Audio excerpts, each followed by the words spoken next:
community. It has improved drastically over the last couple of years. I remember when I first started researching the space, we had individual execution and consensus clients that had a super majority share. And what we mean by that is over 66% of client share. And what can happen in an event like that is a bug that can really basically dismantle the network, which we saw in texture testnets. There was one testnet, Holeshki, that experienced what's called a correlated client bug, whereby it wasn't a single client that had the issue, but multiple clients that had the same issue that caused basically the chain to not function, and made it really hard to recover back to an okay state. All right. And then the next slide here, yes. So Steve, in the last presentation, mentioned or alluded to decentralization. It is a bit of a buzzword. When we think about decentralization, it really comes in a lot of different layers, which we want to show on this slide. We talk about client diversity, but there's also geographical distribution.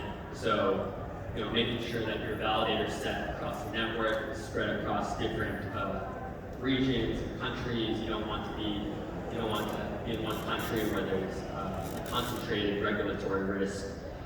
Infrastructure diversity is also really important, so making sure we're all not using one cloud provider or with one bare metal data center. The next item there, relays and builders. So this has gotten more of a spotlight in the last few months, and I think rightly so. Today, around 80% of blocks are produced by the top two builders, and as a community, it's important to make sure there aren't any single points of failures, whether it's relays or builders. And I won't go into all the other ones, but the governance, state distribution, open source tooling, these are all areas where the ecosystem can continue to harden and further support decentralization for the network. All right, and then just to wrap up the presentation, I'm going to leave you with 3 different thematic areas to think about over the next 6 to 12 months. Starting on the left, institutional participation.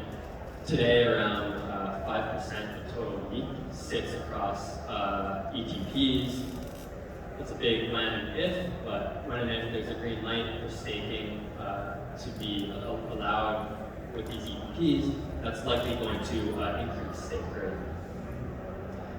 Tech and infrastructure, some areas I'm looking out for in my research include restaking, or the growth of restaking and ABSs, also the growth of DBT implementation. So DBT stands for Distributed Validator Tech.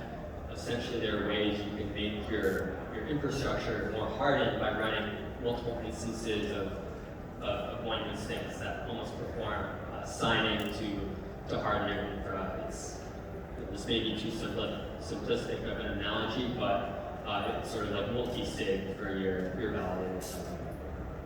And then finally, over to the right, there are a few interesting protocol upgrades that are up on my radar. There are a couple of major LST upgrades. So Rocket Pool, which is a community supporting solo stakers and some of those smaller fish. There's a proposal that will be implemented soon that will reduce the barrier of entry to stake from around, I believe it's 8 ETH to 4 ETH in a couple months. And then Fusaka, Amsterdam, these are the next hard forks right around the corner. I just recommend keeping up with the community updates through the different VIP pages, and there are different YouTube calls you can join to keep in the know on a lot of these staking-related VIPs. And with that, thank you so much for the time. I hope you learned one